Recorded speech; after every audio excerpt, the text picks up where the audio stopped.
Marami sadyang na rehiyon ay natatakot sa banal na Monson sect na pinamumunuan ni Ren Wuxing. Isang kilalang pinuno na kilala sa kanyang walang awa na kalupitan. Tinapos pa niya ang kanyang sariling mga tagasunod. Napakalaki ng kanyang kasiraan kaya marami sa kanyang natitirang mga tagasunod ang tumalikod sa karibal na sekta. Ito ang Invincible East Knight, dahil dito ang ilang mga individual ay naghahabol na maging pinuno ng Invincible East Knight at hamonin si Ren Wuxing. Sa kabila nito ay tinalo ni Wuxing ang bawat challenger at ibinitin ang kanilang mga katawan sa isang madilim na gubat bilang isang mabangis na babala. Isang araw, isang babaeng pinangalan ng Bubay ay lumilitaw na nagpahayag ng kanyang sarili bilang ang Invincible East Knight. Gayunpaman ay itinanggi siya ni Wuxing bilang hindi gaanong mahalaga at agad na umatake. Sa panahon ng laban, nagawang labanan siya ni Bubay gamit ang kanyang makabagong mga diskarte sa laban.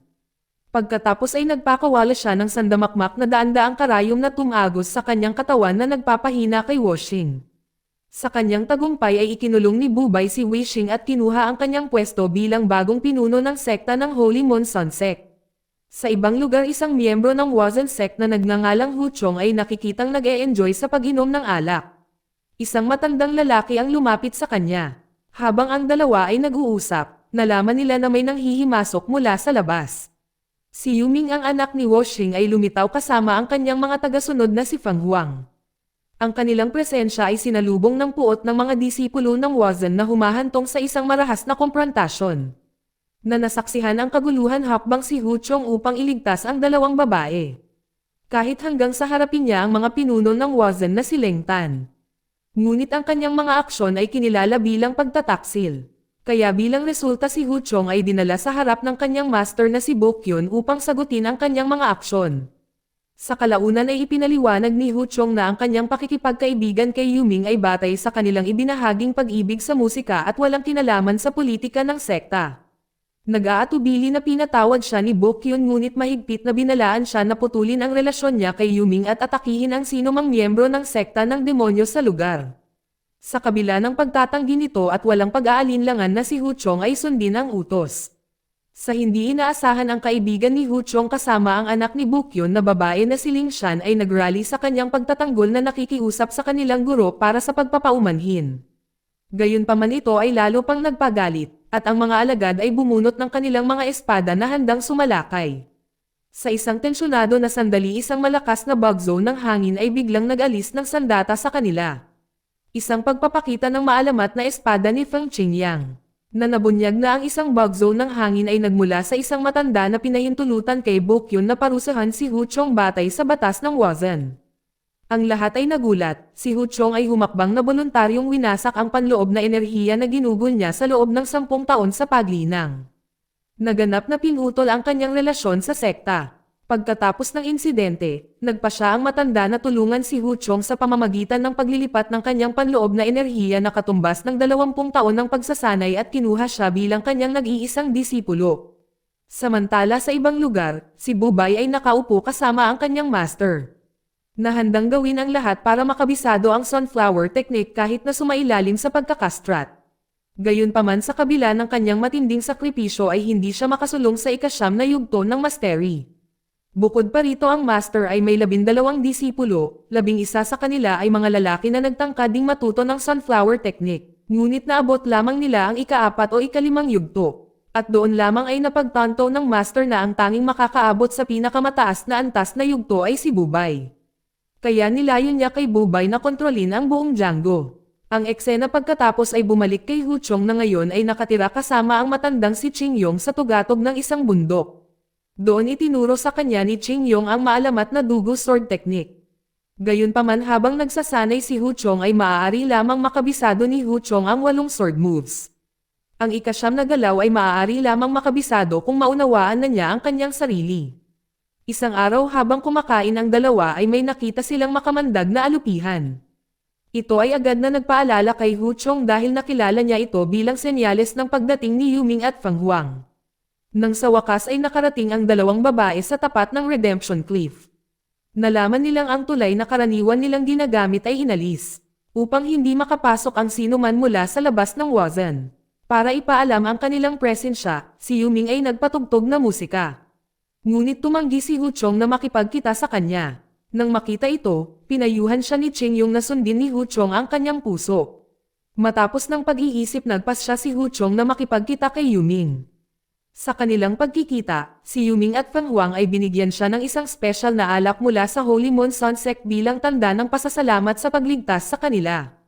Hindi lamang iyon, isiniwalat din ni Yuming ang isang balita, na ang Invincible East Knight ay nagawang kontrolin ang Holy Moon Sun Sect at banihag ang ama ni Yuming.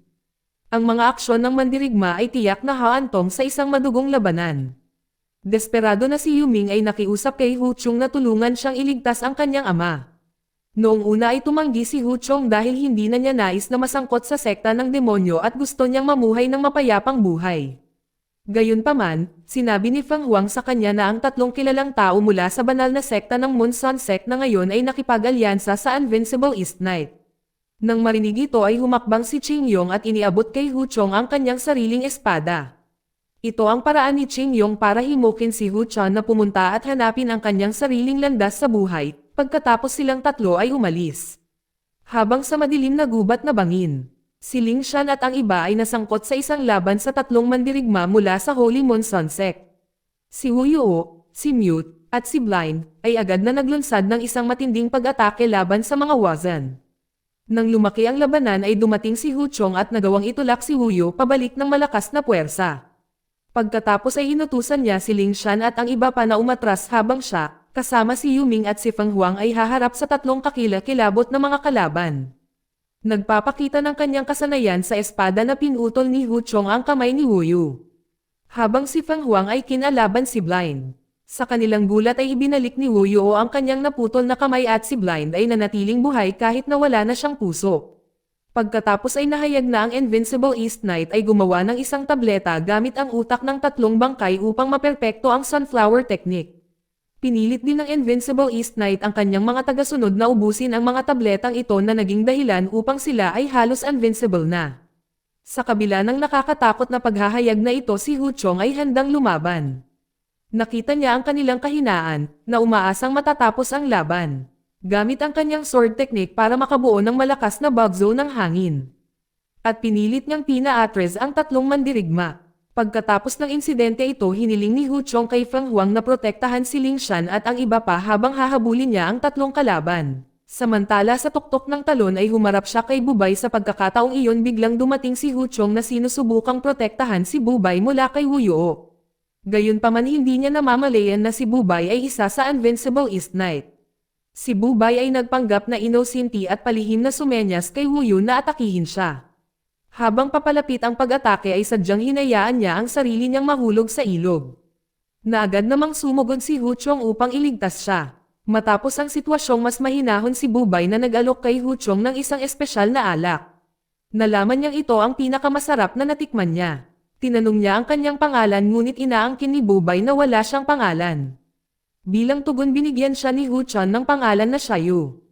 Sa paniniwalang si Bubay ay isang inosente na nakatira sa kagubatan. Inimbitahan siya ni Hu Chong na sumama sa kanya. Gayunpaman siya ay tumanggi na sinabi na ang kagubatan ay ang pinakakomportableng lugar para sa kanya. Na walang ibang pagpipilian na iwan siya ni Hu Chong upang ipagpatuloy ang kanyang paglalakbay na nangangakong babalik kapag ang kanyang mga gawain ay naayos na. Sa ibang lugar si Feng Huang naghahanap kay Ling Shan at sa iba. Nang biglang inatake siya ng isang misteryosong figure. Nang maglaon habang naglalakad si Hu Chong sa kagubatan siya rin ay tinambangan. Matapos matagumpay na masupol ang umaatake na gulat na ito ay si Master Bukyun. Sa gabing iyon ikinwento ni Bukyun kung paano siya napadpad sa kagubatan. Pagkatapos ay ibinunyag na si Ling Sha at ang iba pa ay nahuli ng Invincible East Knights at dinala sa Dark Forest. Na determinadong iligtas sila, sabay-sabay silang umalis upang iligtas sila. Sa lalong madaling panahon, dinala ni Bukyun si Hu Chong sa paanan ng talampas na nagbabalak umakyat. Ngunit si Bukyun ay biglang naglabas ng isang bal-araw na nagbabalak na atakihin si Hu Chong. Ngunit ang kanyang balak ay nabigo nang biglang pinaulanan sila ng mga palaso. Na walang kamalay-malay sa mga nangyayari. Nagpasya si Hu Chong na maghiwalay na sila. Sa ilang sandali matapos na ipagkanulo ni Bukyun ang kanyang mga dating kaalyado at nangako ng katapatan sa Invincible East Knight.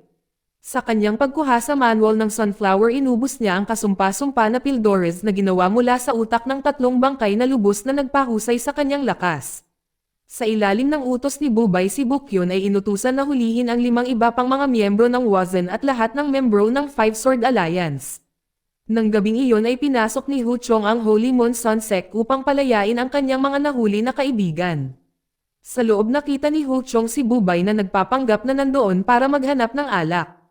Inalok siya nito na tulungan siyang palayain si Ling Shan at ang iba. Ngunit bago gawin iyon ay naupo sila at nag-inuman. Pagkatapos ay inanyayahan ni Hu Chong si Bubay na sumama sa kanya sa paggalugad sa mundo matapos niyang palayain ang kanyang kaibigan. Matapos ang ilang pag-iisip ay tinanggap ni Bubay ang kanyang alok. Ang dalawa ay sinimulan ang kanilang plano, si Hu Chong ay nagpanggap na nahuli upang makita ang iba pang mga kasamahan.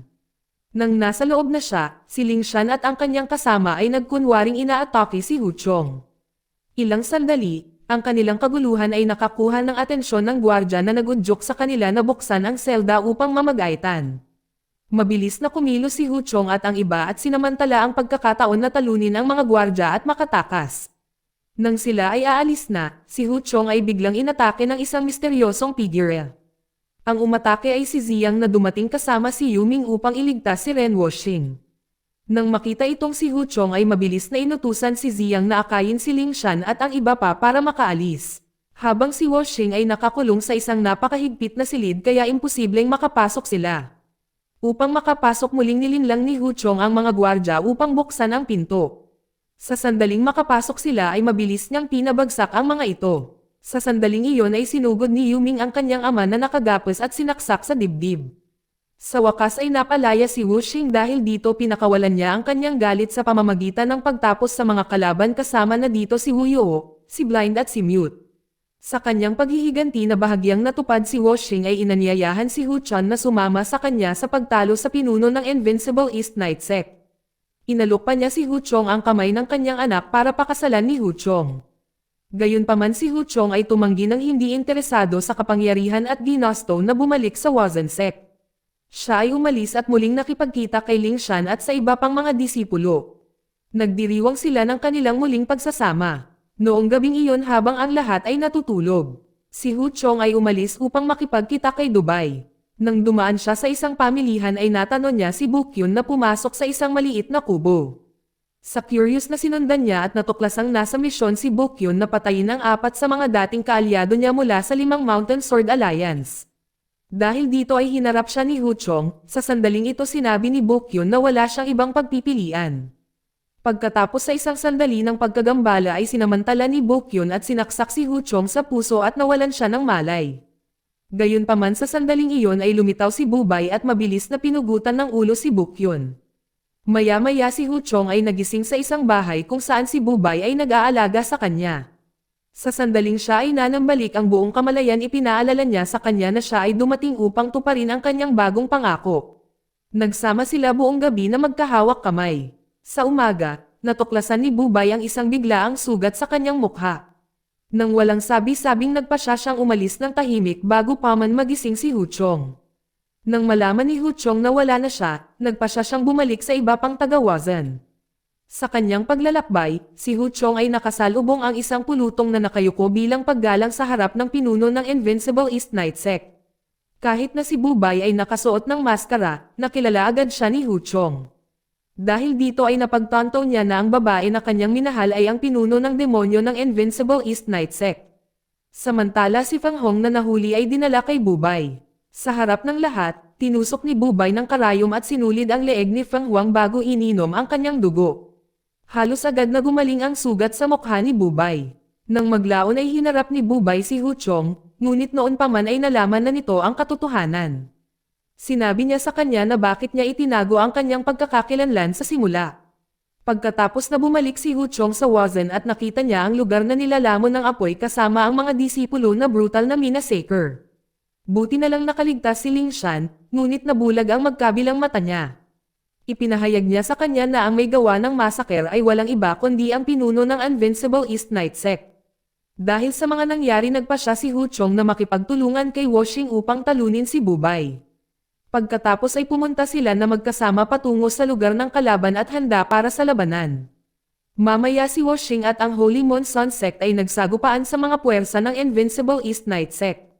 Sina Hu Chong, Yu Ming at Ling Shan ay sumulong upang harapin si Bubay ng direkta. Sa sandaling iyon ay sinabi ni Hu Chong ang kanyang malalim na pagkabigo na inaakusahan si Bubay ng walang awang pagpatay sa mga pinuno ng mga pinuno. Gayunpaman ay iginiit ni ng tagasunod ni Bubay na ang kanilang pinuno ay walang sinaktan na tagawazan. Nang walang karagdagang pagkaantala isang matinding labanan ang sumiklab. Nagtagumpay si Woshing na talunin ang dalawa sa mga mandirigma ni Bubay. Habang si Bubay ay inilatag ang kanyang crimson na tela sa buong larangan ng digmaan. Na may walang kapantay na husay ay walang kahirap-hirap na sinalungat niya ang kanilang mga pag-atake. At nagawa niyang masaktan si Woshing sa proseso. Si Hu Chong bilang ang huling nakatayo laban sa kanya sa isang nakamamatay na tunggalian. Nagtagal ang kanilang labanan, at nagawang paliparin ni Bubay si Hu Chong. Habang siya ay nagpupumilit na bumangon, naalala ni Hu Chong ang mga salita ni Qing Yang na nagpasigla sa kanyang determinasyon. Muli siyang sumulong at muling naisakatuparan ang pamamaraan ng ikasyam na espada. Matagumpay na nasaksak niya si Bubay sa dibdib. Ngunit sa kanyang pagkabigla ay wala siyang naramdamang tibok ng puso. Sa mga sandaling iyon nagpakawala si Woshing ng kanyang malakas na kapangyarihan dahilan para mahulog si Bubay sa isang matarik na bangin. Nang walang pag-alinlangan sumugod si Hu Chong upang iligtas siya. Dito ay nabanyag ang katotohanan, na si Hu Chong ay nabubuhay sa hiram na oras mula nang tusukin ni Bokyo ang kanyang puso. Sa isang gawa ng sukdulang sakripisyo ibinigay ni Bubay ang kanyang sariling puso kay Hu Chong na tinitiyak ang kanyang kaligtasan. Upang mapanatili ang kanyang sarili siya ay umiinom ng utak ng 3 pildores ng bangkay na nagpapahintulot sa kanya na mabuhay sa kabila ng kawalan ng puso. Pinatunayan ng huling akda ng debosyon na ito na ang kanyang damdamin para kay Hu Chong ay tunay. Nang gabing iyon ipinagdiwang ni Woshing ang kanyang tagumpay laban kay Bubay na tumatawa. Nang marinig ang kanyang tawa, si Ling Shan ay agad itong nakilala. Bilang ang parehong boses na nanguna sa masaker sa Wazan. Ang nakakakilabot na katotohanan na bumungad sa kanila ay hindi kailanman naging responsable si Bubay sa pagpatay. Dahil ang tunay na salarin ay si Woshing. Si Hu Chong na ngayon ay nilalamon ng galit ay handang ipaghiganti ang kanyang mga kasamahan. Ngunit nakialam si Ling Shan na nagbabala sa kanya na ang mas maraming pagdanak ng dugo ay magpapatuloy lamang ng cycle ng karahasan. Sa pag-unawa ni Hu Chong sa kanyang mga salita pinili ni Hu Chong na umalis. Kahit na inalok siya ni Woshing sa posisyon ng deputy leader sa kanyang sekta. Si Hu Chong ay tumanggi ng walang pag-aalinlangan, sa halip ay umalis siya kasama si Ling Shan na determinadong mag-ukit ng ibang landas. Samantala si Yuming na matagal nang nakaalam sa kalupitan ng kanyang ama sa wakas ay iniwan din siya. Si Hu Chong ay puno ng kalungkutan at panghihinayang sa pagkawala ni Bubay ang babaeng minahal niya.